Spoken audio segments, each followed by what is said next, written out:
Deborah's Touch. Nice to have you here. Well, I want to discuss with you just one moment before I get ready to call it an evening. One of the things that I pride myself in is taking care of myself, mind, body, and soul. Those are some key elements that are extremely important. And one of the things that a lot of times that gets neglected is being learning how to be your best self. Taking control of the things that you think about. A lot of times we allow our minds to just continue to just go off on a tangent, on a ray. One of the things that is very important in mind, body, and soul is how we think, how we begin to control our thoughts, how we decide whether or not, we're going to say a certain thing. It is a sign of great maturity for an individual to make a decision and decide that I'm just not going to say certain things because certain things are simply beneath me. One of the things is keeping a clean mouth. A person, even I have been guilty of this, and I believe it is so true. A lot of times when a person doesn't know exactly how to express themselves, they may say some foul language, and not really understand that you're hurting, you're lashing out at whatever it is. I'm not saying that, you can't go off in your closet and do a little rant, but it's always better to learn how to control the things you say, think before you speak, and care enough about yourself where you are mindful of the things that come out of your mouth. If you don't want someone to say nasty, mean things to you, don't say it to them. Because when I was young and I was a little girl, I was bullied. I was told that my skin wasn't beautiful. I was told that, I'm too dark. I was told that, somebody's going to have to marry her, because it didn't always seem, I was being taught and raised that beauty was a certain way. I didn't learn about to appreciate, before I can learn how to appreciate who I was, I had people and, all kinds of media resources telling me how I need to think about myself.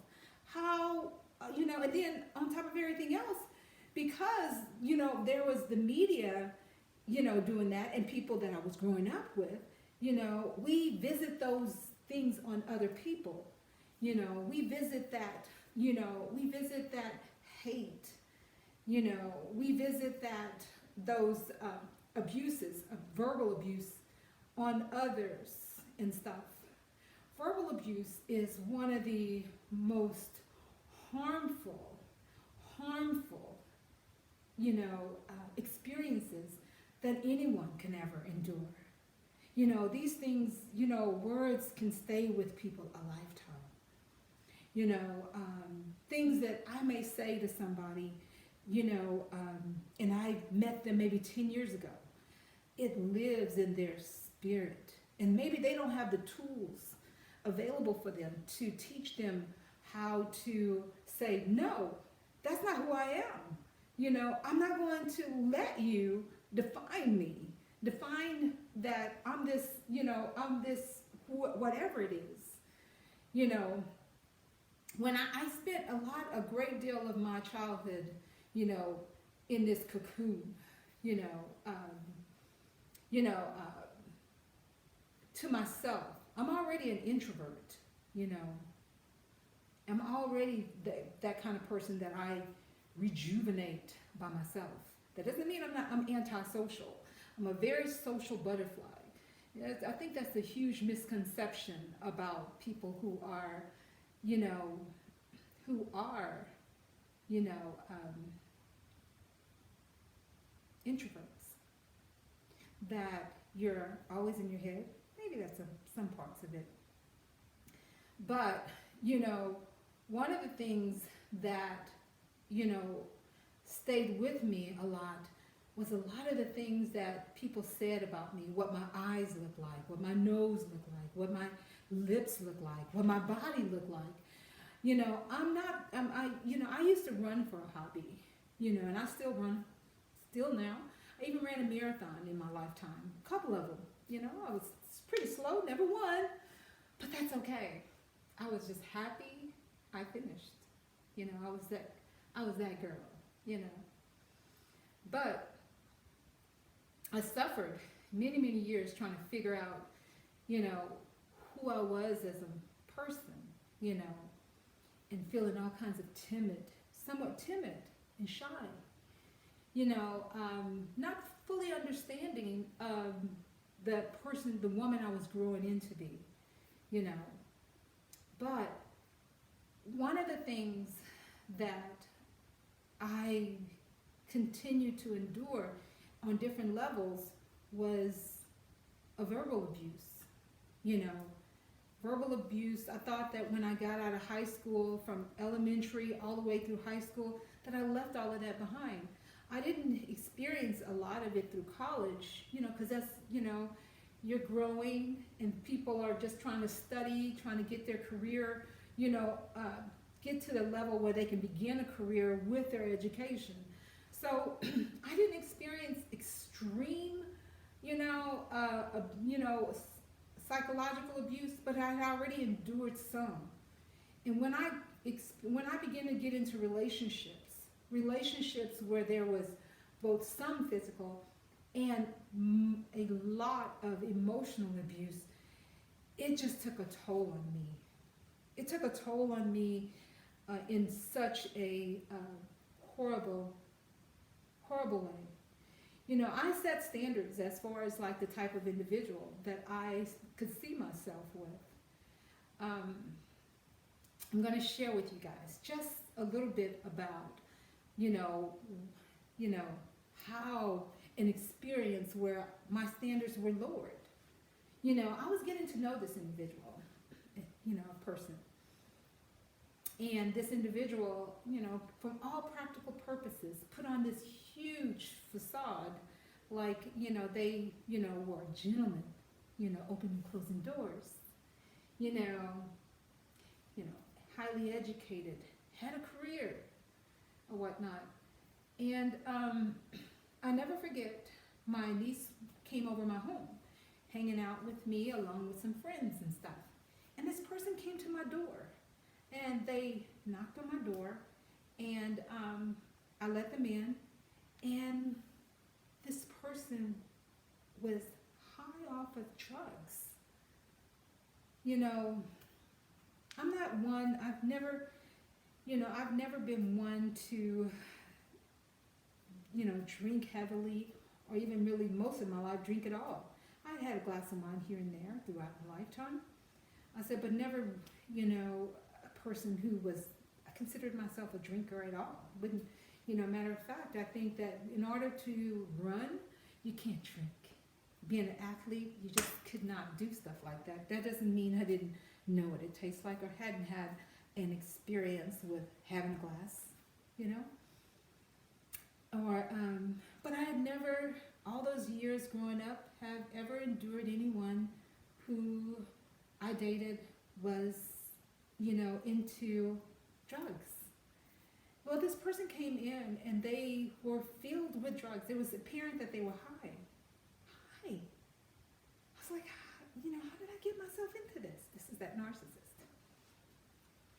I said, how did I get myself into this? And I was like, I immediately broke up with this individual. Because I didn't do it because, I didn't break up because I didn't feel anything for this person. I broke up because it was a logical thing. It was beneath my standards. Well, this person, by the time, I had broken up with him, I spent a lot of time in that relationship. Eventually, I ended up getting back with that person because they said they would not do that anymore because in order to be with me, and they realized being with me, they couldn't do that. That wasn't a part of their lifestyle or whatnot. So I went back. And do you know, one of the things that happened over time, they were doing that in secret. I didn't know. And then this person visited on me many comments, emotional abuse, psychological abuse. And I was enslaved. I allowed myself to be enslaved by this feeling of obligation and love to be with this person because I vested time and energy into them. But see, I hadn't learned a valuable lesson, a valuable lesson. That it doesn't matter how much time you feel like you invested in someone. It's not your fault that you didn't know what you didn't know. But when you know it, when you know better, you do better. And it took me a longer time to exit out of that relationship. But I exited out, I lost my dignity at that point, and I had lost a lot of self-esteem. And then I was further injured, where I had already been injured, and I thought I had overcome a lot of the obstacles that I faced with a child, with feeling like I was just good enough, just myself, my value. Emotional abuse, it's real. And it is the kind of abuse that permeates your soul. It's the kind of abuse that drives people to not want to live anymore. It drives people to feel despair. People run and become an alcoholic, become a drug addicted. Their spirits are so low, it begins to feel like I don't deserve anything better than what this is because this is what I got. What happens is you begin to identify yourself with those circumstances, and that's not who you are. That's never been who you are.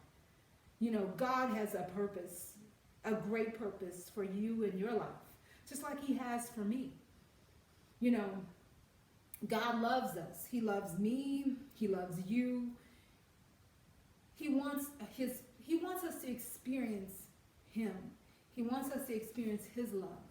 He wants us to have an abundant life. Live life with abundance.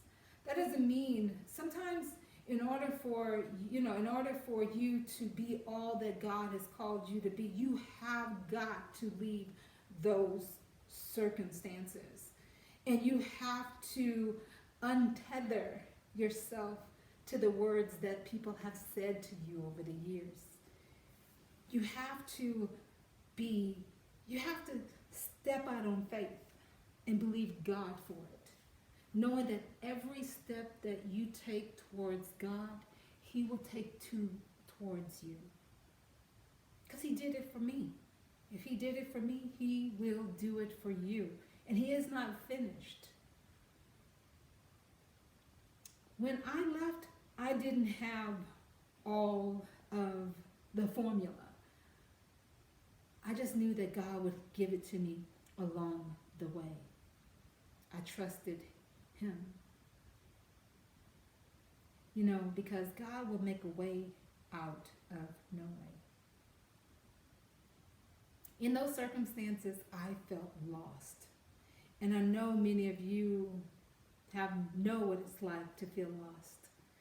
And know what it's like to feel, beat down by life, beat down by people and the things that they say.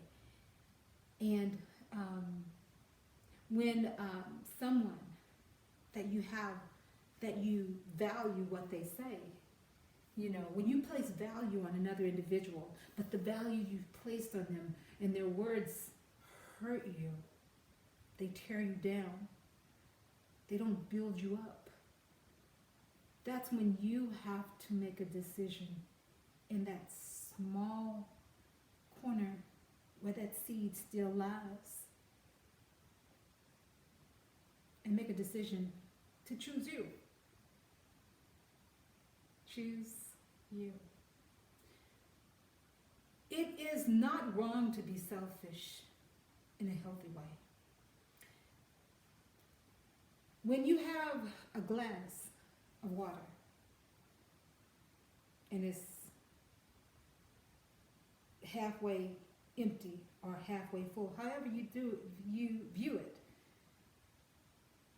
that's not when you give, pour and give somebody that glass. You give in the overflow when the water's coming out of the glass, because when somebody hurts you, it depletes you. Especially if you are coming out of a relationship that's bad or toxic, or been experienced to bullying, people saying negative things to you, talking about you, visiting your life with emotional abuse. And you have to make a decision to choose you. It's either them or you. Choose you. Choose you. You are so worth it. You know who I chose. I have been through a lot. But I chose me. You do the same. Like, comment, and subscribe. Deborah's Touch. Have a great evening or a great day. Bye.